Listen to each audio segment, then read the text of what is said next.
Fala, meu filho! Olha quem chegou aqui. Ele mesmo, professor Wesley, o gordinho delícia da história. Para quê? Para levar você pela sua mãozinha pelas revoluções e unificações da Europa do século XIX. Cara, pensamentos revolucionários do século XIX. Século XIX zoado pra caramba, tão zoado quanto esse quadro que você tem aí. Dá uma olhadinha nesse quadro. Começa o nosso capítulo 9 com esse quadrinho aí. Dá uma olhadinha nele. Observou? Esse quadro mostra um estaleiro, cara. O que é um estaleiro? É um lugar onde se fabrica barcos. E esse cara, olha a confusão que esse quadro. Tem uma criancinha aqui e ela tem uma marmita na mão, mas tem parece que uma grana saindo aqui. E a galera com martelo e marreta e fogo desembolado. E se você perceber, tem aqui ó, um projeto de um navio, tudo misturado. E aí você vai ver, e é importante, presta atenção, é importante que você leia a legenda. Leia legendas, meu filho. Leia legenda. Leia rótulos, leia legendas, leia manuais, tá? Leia. As legendas trazem para nós informações preciosíssimas. Olha o que essa legenda diz para nós. Ferro e Carvão é o nome do quadro. William Bell Scott é o autor do quadro. Qual a técnica? Óleo sobre tela. E aí diz o seguinte: ó, a imagem mostra trabalhadores em um projeto de engenharia. A situação dos operários foi objeto de muita reflexão teórica e serviu para a formulação das ideias socialistas. Bonitão, presta atenção. Essa primeira parte do nosso livro, esse primeiro bloco aqui, ele vai trazer para nós algumas preocupações. A primeira preocupação que ele traz é que você entenda qual é o contexto em que nasce o socialismo. Então, o grande objetivo desse capítulo é fazer com que você entenda, primeiro, quais foram os fatores que levaram ao surgimento do socialismo, das teorias socialistas e da teoria anarquista. Esse é o primeiro ponto, ok? É isso. Segundo, que você entenda as teorias em si, ok? Então é nisso que eu vou ajudar você. É nisso que nós vamos caminhar. Primeiro, então, qual é o contexto? O contexto está aí na sua tela, tá? Eu tenho um contexto do capitalismo e o liberalismo que está para exemplificar isso. Então, que capitalismo é esse? É aquele capitalismo industrial. O século XVIII foi um século muito zoado. Eu tive Revolução Industrial, eu tive Revolução Francesa, eu tive muitos movimentos que, independente dos Estados Unidos, iluminismo, aquela galera toda ali, isso acabou levando a uma mudança, perdão, a uma mudança muito drástica na sociedade. E o capitalismo, que já tinha começado lá no século XVI, nas grandes navegações, que era aquele mercantilismo, capitalismo comercial, agora virou um capitalismo industrial. No capitalismo industrial, eu ganho grana quando eu transformo matéria-prima em produto acabado. É assim que eu ganho grana no capitalismo industrial. Então, não é mais pegar a especiaria por 10 e vender a especiaria por 100. Não é isso.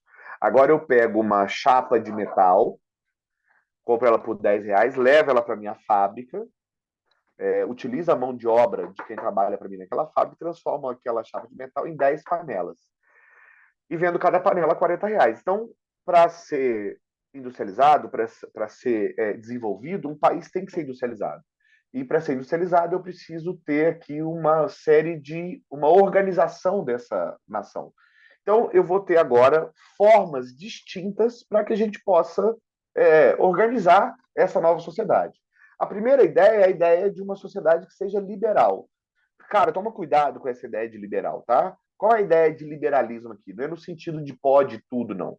O liberalismo aqui é naquela ideia dos iluministas ali, John Locke, Adam Smith, ou seja, no liberalismo econômico, eu tenho a ideia de que todo ser humano nasce com direito à vida, liberdade e propriedade.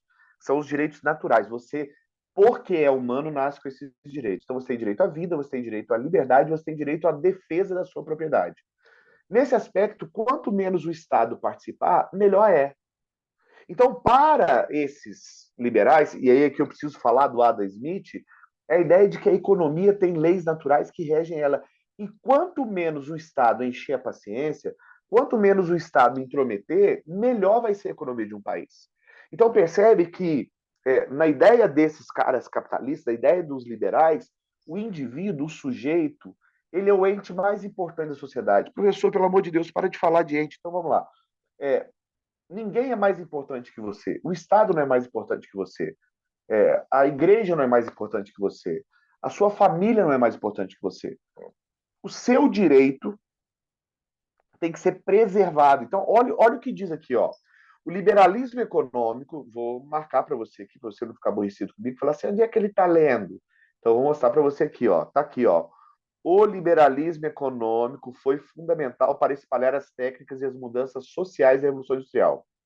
Defendia-se a liberdade de comércio sem intervenção do Estado na economia. Houve uma expansão do capitalismo que foi definido de diferentes maneiras. Então, cara, qual é a grande contribuição desses caras? Deixar e fazer, deixar e passar. Deixa o indivíduo, deixa a economia correr solta. Então, esses caras estão se opondo ao antigo regime. Eles estão se opondo à maneira como a sociedade se organizava. Como é que a sociedade se organizava antes do capitalismo industrial? O rei mandava em tudo, então eu tinha uma economia absolutista, uma política absolutista, eu tinha uma economia mercantilista, que era a intervenção do Estado na economia, e eu tinha uma cultura dogmática, que era a igreja mandando em tudo, ok? Outra ideia que surge é a seguinte, cara, pensa comigo. Se agora eu tenho a necessidade de ter indústrias, você entende que eu preciso de matéria-prima, e eu preciso de mão de obra, vamos lá. O que é matéria-prima? Numa fábrica de panelas, matéria-prima é a chapa de metal. E o que é mão de obra? É o cara que vai operar a máquina. Então, nesse momento, eu começo a sentir a necessidade de ter mais mão de obra e de ter mais matéria-prima. Como é que eu faço para ter mais mão de obra e mais matéria-prima? Cara, eu preciso ter um território maior. E como é que eu faço para ter um território maior? Eu tento juntar, eu tento aglomerar, eu tento trazer pessoas que têm a mesma fala, o mesmo idioma, e colocar esses caras todos sob um governo só.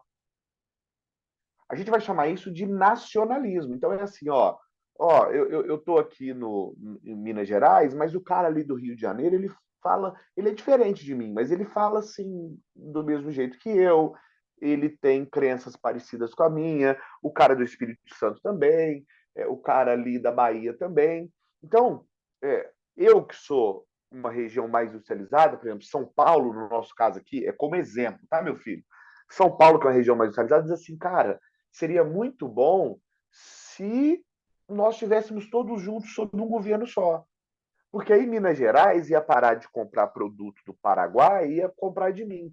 Então, o nacionalismo ele é incentivado em grande medida por qual desejo?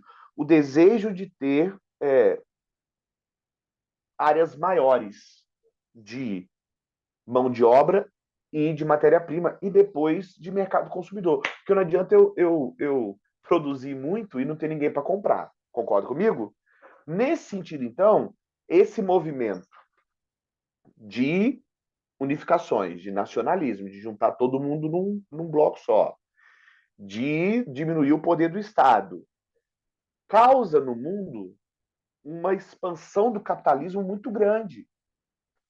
E esse capitalismo industrial, ele aumenta as diferenças sociais. O que é uma diferença social, professor? Cara, o rico, o cara que tem capital, está ficando cada vez com mais capital, e o cara que não tem capital, o cara que só tem a mão de obra, está ficando cada vez mais pobre. Então começa a haver uma diferença muito grande. Há mudanças muito profundas. Então, por exemplo, os artesãos perdem o seu ofício. Por quê? Porque agora o cara que faz uma calça por semana, duas calças por semana, ele não consegue concorrer com a fábrica que produz 1.000 calças por dia. Então, eu começo a ter uma mudança em que o cara, para trabalhar, ele tem que trabalhar para alguém. E como eu tenho muito mais gente para trabalhar do que vagas de emprego, esse cara começa a vender o seu trabalho, a vender a sua mão de obra por um valor cada vez menor. Então, existe uma distância, existe uma diferença, existe uma mudança muito grande na forma como a gente trabalha. O cara que antes era dono do seu negócio, agora não é mais. O cara que antes era dono do seu tempo, agora não é mais. Agora ele vende o seu tempo, ele vende a sua mão de obra para quem tem a fábrica. Então, olha o que diz aqui o seu livro. Olha aqui. Vem comigo. Deixa eu pegar aqui a minha canetinha, ó. Com a Revolução Industrial, eu, se fosse você, grifava aí, tá? Com a Revolução Industrial, houve uma separação do trabalhador da posse dos materiais e das ferramentas necessárias ao processo produtivo, ok? Então, houve a separação da mão de obra dos meios de produção. Aí, vai dar um exemplo aqui. Agora aqui, ó, grifa comigo, ó. Dessa maneira, deixavam de ser donos do capital, ou seja, os trabalhadores deixavam de ser donos do capital, ou seja, dos meios de produção, tornando-se dependentes daqueles que possuíam. Os detentores do capital, por sua vez, passaram a acumular cada vez mais o resultado da produção, aumentando muito a distância entre o trabalhador e o patrão, ok? Então houve essa diferença, uma diferença que foi crescendo, crescendo, foi tornando cada vez mais gritante. E aí, brother, você sabe o que vai acontecer. Vai ter gente que vai olhar para essa sociedade e vai dizer: isso está errado, não está legal. E aí começam a surgir críticas ao capitalismo, críticas muito severas ao capitalismo. Quais são os primeiros caras que criticam o capitalismo? Aqui nesse quadrinho do seu didático, ó, vai falar de dois caras. Um cara que chama Robert Owen, que é um inglês, um britânico, e um outro cara que chama Charles Fourier. Esses caras aqui, eles são grandes símbolos de um socialismo que a gente chama de socialismo utópico. Então, o que é o socialismo? O socialismo é uma crítica aos resultados produzidos pelo capitalismo. Fez sentido para você o que eu disse agora? Então, nós explicamos o que é o socialismo, explicamos o que era o liberalismo, explicamos que o nacionalismo foi esse desejo de juntar pessoas, grupos com a mesma fala, com as mesmas características, que habitavam até certa forma as mesmas regiões, agora sob um governo só, para poder aumentar a competitividade desses caras. E aí isso vai causar o quê? Vai criar miséria, vai criar problemas sociais, vai criar distância. E presta atenção, não é só isso que cria, tá? A Revolução Industrial trouxe coisa boa também, mas houve, sem dúvida nenhuma, ainda mais nesse período, uma exploração da mão de obra muito grande, um processo de deteriorização das condições de trabalho. Então, tudo isso vai complicar muito a vida desses caras. E aí eu terei pessoas que vão fazer a crítica a esse processo.